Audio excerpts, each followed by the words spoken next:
అత్యధికమైనటువంటి ఆదరణ పొందినటువంటి అంశాలుగా మనకి ఇక్కడ సూపర్ సోనిక్ వేగాలు అనేవి కనిపిస్తూ ఉంటాయి. మోస్ట్ ప్రాబబ్లీ వీటిని జెట్ విమానాల విషయంలో కావచ్చు, జలాంతర్గాముల విషయంలో కావచ్చు, అదేవిధంగా విమానాల విషయంలో కావచ్చు, క్షిపణుల విషయంలో వీటిని వాడేటటువంటి ప్రయత్నం చేస్తాం. కానీ సాధారణ అవసరాల కోసం వాడేటటువంటి వెహికల్స్కి ఈ వేగాలను ఆపాదించేటటువంటి ప్రయత్నం చేయము. వాటినే మనము సూపర్ సోనిక్ వేగాలుగా మనం చెప్తాం. సో ఇక్కడ సూపర్ సోనిక్ వేగాలకు సంబంధించి చూస్తే వీటి యొక్క మ్యాక్ సంఖ్య 1 నుంచి 5 మధ్యలో ఉంటుంది. అంటే దాని అర్థం 1 కంటే ఎక్కువగా ఉంటుందనేది మనం ఇక్కడ అర్థం చేసుకోవాలి.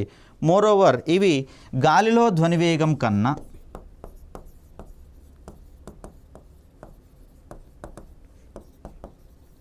1 నుంచి 5 రెట్ల వేగంతో ప్రయాణిస్తాయి అని చెప్పేసి అంటాం. సో ఈ వస్తువులు అంటే సూపర్ సోనిక్ వేగాలను కలిగి ఉన్నటువంటి వస్తువులు గాలిలో ధ్వనివేగం కంటే కూడా 1 నుంచి 5 రెట్ల వేగంతో ప్రయాణిస్తాయని చెప్పేసి చెప్పుకుంటాం. సో భారత్ రూపొందిస్తున్నటువంటి బ్రహ్మోస్ వంటి క్షిపణులు మనకు సూపర్ సోనిక్ వేగాలతో ప్రయాణించేటటువంటి వస్తువులుగా మనకు కనిపిస్తూ ఉన్నాయి.